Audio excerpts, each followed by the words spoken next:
Europe 1 Soir. 19h, 21h, Pierre de Villeneuve. Et on commente l'actualité avec Jean-Christophe Gallien. Bonsoir. Bonsoir. Communicant, politologue. Bonsoir Raphaël Steinville. Bonsoir Pierre. Le directeur adjoint de la rédaction du journal du dimanche, psychodrame aux Républicains. On l'a vu dans la première heure d'Europe 1 Soir. Ça fait rire Jean-Christophe Gallien. On se demande pourquoi. Vous aviez vu ça venir ou c'était dans les tuyaux? C'est tellement une longue histoire finalement. C'est-à-dire qu'on a l'impression que ce feuilleton qui est comme ça, qui a une ligne de fond avec un Éric Ciotti qui avait très envie déjà au dernier grand rendez-vous électoral, si on sentait bien que c'est quelque chose qui était là. Alors après, depuis qu'on connaît, je parle sous votre contrôle, à vous deux, depuis qu'on connaît Éric Ciotti, on sait que le fameux plafond de verre jusqu'au Rassemblement national, ça ne le gêne pas. Et encore, c'est un doux euphémisme. Disons qu'il y avait une première transgression pendant la campagne pour des primaires de LR où il avait assumé de vouloir préférer voter pour Zemmour plutôt que pour Macron, ce qui était déjà un cap. Non, mais sur le RN ou l'Assemblée nationale, jusqu'à présent, rien n'avait été aussi clair, aussi évident. Alors justement, on va l'écouter. Il était l'invité du 13h de TF1. Quand je porte des textes sur l'immigration qui sont très similaires à ceux que d'autres formations plus à droite, le Rassemblement national ou d'autres, ont portés, nous disons la même chose. Nous voulons faire face au chaos migratoire. Il y a une urgence. Éric Ciotti, nous portons il y a des réactions très mesures sur les peines planchées aussi, nous disons la même chose. Donc arrêtons de faire des oppositions fictives, un peu factices, pour nous mettre au travail. L'enjeu, c'est redresser le pays demain et avoir une majorité pour cela, pour mettre un terme à ce qui s'est passé. Il a raison de dire ça. Les programmes sont parallèles. Raphaël Steinville. Ce qui est certain, c'est que dans la mesure où il a bien clarifié les choses, c'est-à-dire avec cette existence de trois blocs, celui constitué par la NUPES, la gauche radicale, la Macronie qui, en tout cas selon l'analyse d'Éric Ciotti, a emmené sur un certain nombre de sujets la France dans le mur, il ne restait plus que ce bloc des droites et avec un certain nombre de points de convergence, si l'optique, la vision, c'est vraiment la survie de la France. Et on comprend tout l'intérêt pour Éric Ciotti, qui était à la tête d'un parti d'élus, mais avec de moins en moins d'électeurs, que de pouvoir finalement sceller une alliance ou un rapprochement avec le Rassemblement national qui lui permettrait en tout cas de survivre. Jean-Christophe Gallien, est-ce qu'il y a, comme on le dit depuis 13 heures aujourd'hui, un aiguillage qui consiste à dire qu'il y a ceux qui vont aller au RN et finalement on se rend compte au fil de la journée que Éric Ciotti va être peut-être assez seul finalement et d'autres qui vont rejoindre un groupe centriste et Édouard Philippe tout à l'heure encore a appelé à rejoindre, ou est-ce qu'il y a une troisième voie avec, et on va l'entendre dans un instant, Laurent Wauquiez qui lui part en guerre, mais l'impression d'avoir un cavalier sans cheval.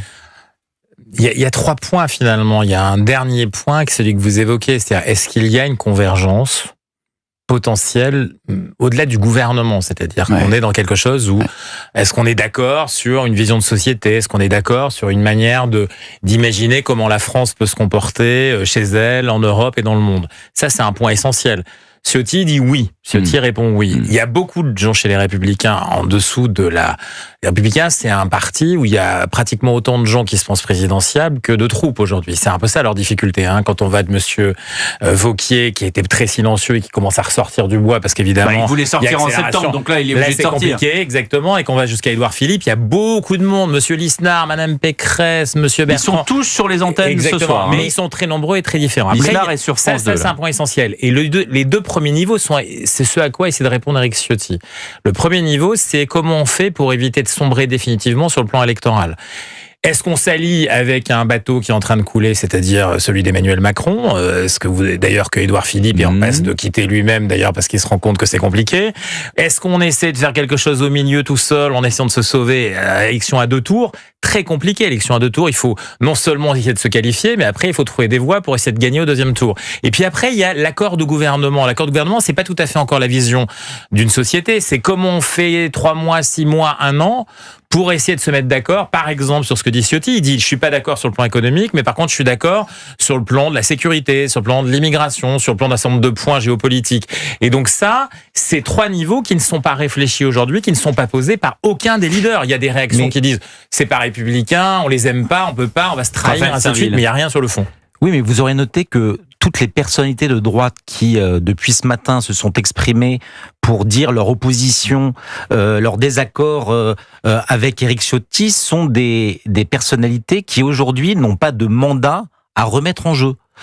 C'est Gérard Larcher, le président du Sénat, c'est Monsieur Retailleau qui est également sénateur, c'est Xavier Bertrand qui est président de région, c'est Laurent Wauquiez qui est président de région, et donc ils ont une marge de manœuvre vis-à-vis parce qu'ils ont un temps qui est plus dilué par rapport à l'urgence de ces députés LR qui aujourd'hui savent que leur peau est en jeu. Là, on va écouter Laurent Wauquiez dans un instant après le rappel des titres de l'actualité, 20h17. Europe 1 Soir, 19h, 21h, Pierre de Villeneuve. Retour sur le plateau d'Europe 1 Soir avec Jean-Christophe Gallien et avec Raphaël Steinville pour commander l'actualité. Laurent Wauquiez, on l'a dit, avec la situation actuelle, alors qu'il voulait sortir du bois en septembre, finalement se retrouve d'une certaine manière obligé de sortir maintenant pour 2027. On l'écoute. C'est des moments où il faut prendre ses responsabilités. Avec notre pays qui s'enfonce dans la tempête, je ne peux pas rester spectateur. J'ai donc décidé d'être candidat dans ces élections législatives. Ce choix, je le fais parce que, vous le savez, je n'ai jamais cru au en même temps. Mais de l'autre côté, je ne pense pas que le saut dans l'inconnu avec le RN soit la solution. Je veux me battre pour reconstruire la parole d'une droite républicaine qui soit claire, solide sur ses valeurs, qui permette de retrouver une parole politique nationale qui soit forte et identifiée. Possible ou pas possible, Raphaël Steinville ? Je pense que l'immense question qui se cache derrière le discours de Laurent Wauquiez, c'est celui de son ambition et de son calendrier très personnel. Je pense que aujourd'hui, bien évidemment que sur son terrain, il ne prend pas de grands risques à se présenter. Sa région est solidement gérée, il est réélu systématiquement, et donc son risque immédiat n'est pas là. En revanche, il fait un pari sur l'avenir, il fait le pari que finalement cette cohabitation, si elle devait advenir, s'abîmerait et que le Rassemblement national s'abîmerait et donc qu'il pourrait en tirer profit en vue de 2027.